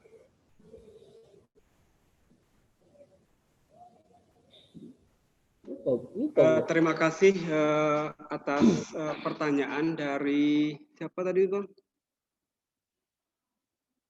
Aulia Rosa dan Umar Akram. Ya, kepada Aulia Rosa tentang bagaimana penanganan teror itu ketika terjadinya pemahaman yang sempit terhadap nas atau hujah yang mereka pakai. Bahwasanya ada beberapa faktor yang menyebabkan mereka melakukan hal itu. Yang pertama faktornya adalah faktor ideologis, yaitu faktor di mana pemahaman ideologis ini menjadi motivasi bagi para pelaku teror untuk melegitimasi bahwasanya teror yang mereka lakukan itu adalah salah satu bentuk aksi jihad itu sendiri. Sehingga mainstream dari faktor ideologis ini biasanya dikaitkan dengan isu fanatisme dan keagamaan yang ditandai dengan radikalisme dan fundamentalis keagamaan itu sendiri. Yang kedua adalah faktor yang kedua yaitu faktor dari doktrin dari gurunya terhadap orang-orang yang bisa dijadikan alat untuk melakukan aksi amaliyah istishhadiyah ini dengan cara doktrin-doktrin yang gurunya berikan, sehingga sang murid tadi itu mendapatkan pemahaman-pemahaman yang salah, mendapatkan pemahaman-pemahaman keliru tentang teks atau hadis, teks Al-Quran dan hadis yang diberikan, sehingga doktrin-doktrin ini yang menyebabkan para pelaku ini melakukan tindakan bom bunuh diri seperti itu. Yang ketiga yaitu faktor ekonomi. Faktor ekonomi ini menjadi sangat urgen juga bagi para pelaku teror ini, bahwasanya ada penelitian yang menyatakan bahwasanya seseorang ibu, seorang ayah mendapatkan jaminan bahwasanya kalau kamu melakukan tindakan ini maka akan kami jamin anak kamu, akan kami jamin istri kamu untuk mendapatkan mendapatkan harta, mendapatkan uang, mendapatkan jaminan dari segi finansial keluarganya. Jadi ekonomi rata-rata yang melakukan tindakan-tindakan teror bom bunuh diri ini adalah rata-rata orang yang ekonominya itu sangat sangat prihatin sekali, sehingga faktor-faktor ekonomi ini juga menjadi salah satu bentuk faktor yang menyebabkan seseorang itu melakukan tindakan bom bunuh diri itu juga. Lalu selanjutnya adalah faktor sosial. Faktor sosial kadangkala juga dilatar belakangi oleh faktor kondisi sosial masyarakat, dan ini biasanya diekspresikan sebagai bentuk frustasi, kekecewaan, dan ketidakberdayaan para teroris melihat kondisi di masyarakat sebagai akibat ketidakadilan baik dari pemerintahnya sendiri maupun dari negara lainnya. Jadi faktor sosial juga salah satu faktor yang melantar belakangi tindakan bom bunuh diri ini juga. Itu faktornya. Lalu juga faktor pemahaman secara tekstual dalam memahami konteks dari hadis, dari Al-Quran dan hadis itu sendiri, yang mana rata-rata hadis yang mereka pakai itu adalah hadis yang diriwayatkan oleh Imam Muslim, dan hadis ini kualitasnya adalah sahih, yang mana ketika di dalam satu peperangan Rasulullah meminta kepada kaum Ansor untuk menghadang musuh, apabila kamu melakukan hal ini maka akan mendapat ganjaran, bahasanya kamu akan mendapat ganjaran jihad fisabilillah. Lalu pemuda tadi itu maju ke medan peperangan. Setelah itu yang orang tadi itu pun wafat. Lalu datang lagi diminta oleh Rasulullah satu lagi pemuda Ansor tadi untuk maju ke medan peperangan untuk menghadang musuh. Nah, 7 kali Rasulullah meminta kepada para pemuda Ansor untuk meminta kepada mereka untuk menghadang musuh, untuk melakukan jihad sebagai bentuk jihad. Nah, hadis ini yang dipakai oleh para pelaku teror, pelaku bom bunuh diri, dengan mengambil konteks hadis ini secara tekstual, sehingga tidak memahami bahwasanya apa yang mereka lakukan itu apakah itu benar-benar bentuk jihad atau pemahaman-pemahaman yang salah seperti itu. Itu saja, Bang. Baik, sebagai penutup, ya silakan. Selanjutnya kita mintakan kepada Bapak Dr. Asrar Maulpraja ya. Sebagai tambahan ini, Pak Zulfa ini sudah lebih dari 5 tahun meneliti hadis-hadis tentang istishhad ya. Sampai sekarang belum selesai juga ya. Ya, silakan Pak Asrar. Baik, terima kasih atas pertanyaan-pertanyaannya. Dalam Sahih Al-Bukhari ada periwayat yang bernama Imran bin Hattan. Imran bin Hattan ini menyampaikan hadis di dalam Sahih Bukhari itu kepada Aisyah. Siapa Imran bin Hattan? Imran bin Hattan adalah seorang tabi'in masa pertengahan. Dan dia dinilai oleh Ibnu Hajar Al-Asqalani sebagai orang yang soduk. Kalau dalam terminologi hadis, soduk itu kalau ada hadis yang dominan penilaian soduk terhadap periwayatnya, maka hadisnya tergolong kepada hadis yang hasan. Jadi Imran bin Hattan ini adalah seorang tabi'in yang dinilai soduk. Dan dikatakan bahwa beliau adalah seorang yang khariji, yaitu orang yang menganut paham khawarij. Dalam ilmu hadis, paham-paham seperti ini dianggap sebagai ahli bid'ah. Dan belakangan kan istilah bid'ah itu adalah termasuk istilah keadilan periwayat hadis, dan apabila ada seorang periwayat hadis menganut sebuah ajaran bid'ah, maka hadisnya diterima. Tapi anehnya dalam Sahih Al-Bukhari orang-orang seperti itu digunakan di dalam meriwayatkan hadis Nabi. Apa hal yang menarik yang kita kaitkan nanti dengan pertanyaan yang disampaikan tadi, bahwa ternyata Imran bin Hattan dia memuji-muji Abdurrahman bin Muljam al-Muradi. Siapa Abdurrahman bin Muljam? Kalau kita baca kitab Tarikh Arwah atau kitab Ilmu Rijalil Hadis seperti Lisanul Mizan, akan dijelaskan kepada kita bahwa Abdurrahman bin Muljam adalah qatil Ali bin Abi Thalib. Apa informasi yang kita dapat dari kitab itu? Dia adalah seorang yang kana abidan qanitan, orang yang ahli ibadah. Maka saya menambahkan sedikit apa yang disampaikan oleh Pak Zulfa tadi. Selain mereka punya pandangan yang sangat tekstualis, mereka juga ahli ibadah. Jadi kita tidak harus berhati-hati juga kepada orang-orang yang secara formal dia rajin beribadah.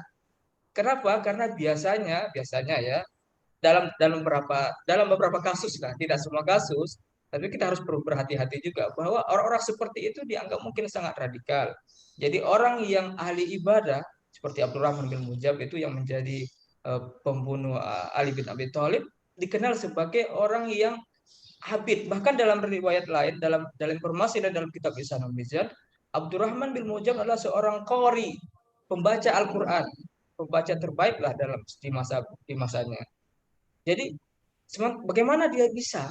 Bagaimana seorang yang abid, ya kan, orang yang alim dalam bahasa kita, orang yang taat beribadah bisa membunuh sahabat Nabi yang paling mulia di antara para sahabat lainnya menurut kalangan di luar Ahlussunnah wal Jamaah, Ali bin Abi Thalib. Apa kesalahan besar yang dilakukan oleh Ali bin Abi Thalib sehingga beliau menjadi korban dari seorang ahli ibadah? Itu pertanyaan besar kita. Maka kita kalau melihat sekarang ini mungkin saja boleh jadi ibadah orang seperti itu mungkin lebih banyak kuantitas ibadahnya dibanding kita yang kita yang biasa-biasa saja, orang yang mengadakan mungkin pemboman atau istishhadiyah itu. Maka saya menambahkan di samping beberapa pengaruh, beberapa indikator yang lain bahwa orang yang mengadakan perbuatan-perbuatan yang seperti itu adalah orang-orang yang memang betul-betul memang semangat beribadahnya, religiositasnya mungkin melebihi daripada orang-orang yang lain, tetap pemahamannya sangat tekstual. Maka berhati-hatilah terhadap orang-orang yang alim tetapi orangnya tersebut sangat tekstual di dalam memahami teks-teks keagamaan. Itu mungkin tambahan sedikit dari saya. Sebagai closing statement mungkin barangkali ya Pak Dr. Zia, kita mungkin dalam membaca hadis-hadis Nabi yang bisa digunakan oleh orang-orang tertentu untuk kepentingan jihad dalam perspektif mereka, kita mungkin harus mereinterpretasi istilah-istilah yang digunakan. Saya beri contoh seperti yang pernah disebutkan oleh Pak Dr. Faisal tentang istilah kafir. Kita harus berhati-hati, apalagi kita hidup di negara Indonesia yang seperti ini, ya kan. Jangan kita mungkin mudah menggunakan labeling kepada orang-orang yang non muslim itu sebagai istilah kafir.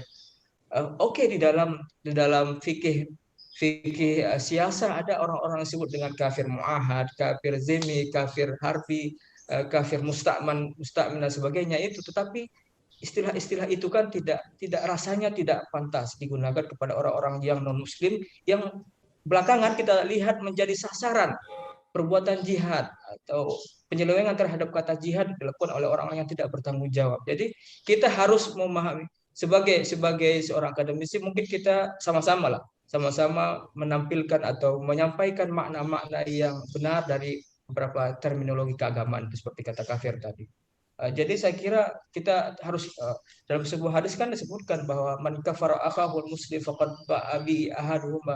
Siapa yang mengkafirkan saudaranya yang muslim itu, kalau tidak itu yang sebenarnya, maka istilah itu akan kembali kepadanya. Dalam sebuah hadis lain dikatakan bahwa sibabul mu'mini muslimi kufrun fusukun wa qitaluhu kufrun. Mencaci maki orang-orang yang beriman lainnya, orang-orang mukmin lainnya itu adalah sebuah kefasikan, dan membunuhnya adalah sebuah kekufuran. Itu yang pertama yang mau saya sarankan di dalam forum ini. Yang kedua, tentunya kita harus senantiasa untuk membuat image Islam itu sebagai Islam yang rahmatan lil alamin.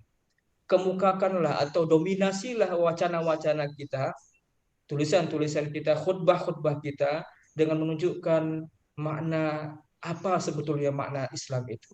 ayul islami khair, ayul islami afdal, al muslimu man huwa, al muslimu man salimal muslimuna min lisanihi wa yadihi. Jadi hadis-hadis seperti itu sebetulnya harus memadati semua link, semua wacana keagamaan Islam di saat ini ya. Ketika Islam itu dianggap sebagai banyak kata-kata di dalam Islam itu diselewengkan, difungsikan untuk kepentingan orang tertentu. Jadi untuk membuat image umat Islam dan non-Islam atau non-Muslim itu kembali lagi percaya kepada agama atau agama Islam, itu penganut agama Islam ini, maka kita harus perbanyak diskusi terkait dengan bahwa Islam itu adalah orang yang menjaga keamanan, orang yang selamat Muslim lainnya daripada tangannya, lisannya, dan lain sebagainya. Saya kira itu mungkin dapat saya sampaikan pada pertemuan ini. Terima kasih banyak atas semuanya, dan kepada Bapak Ketua Prodi dan Ibu Sekretaris Prodi. Wallahu a'lam bishawab. Mudah-mudahan bermanfaat. Assalamualaikum warahmatullahi wabarakatuh. Waalaikumsalam. Terima kasih Bapak Dr. Asrorul Mabrur Praja. Saya kira banyak sekali pencerahan-pencerahan yang beliau sampaikan. Selanjutnya kita mintakan kepada Bapak Dr. Ahmad Faisal ya untuk menanggapi dua pertanyaan tadi, kemudian nanti di akhir memberikan closing statement. Silakan Pak Ahmad Faisal. Oh iya, jadi sudah pas lah yang sudah sesuai dengan apa yang dikemukakan oleh Dr. Asror tadi ya, bahwasanya memang banyak hadis-hadis yang masyarakat kita itu belum tahu apa hadis-hadisnya yang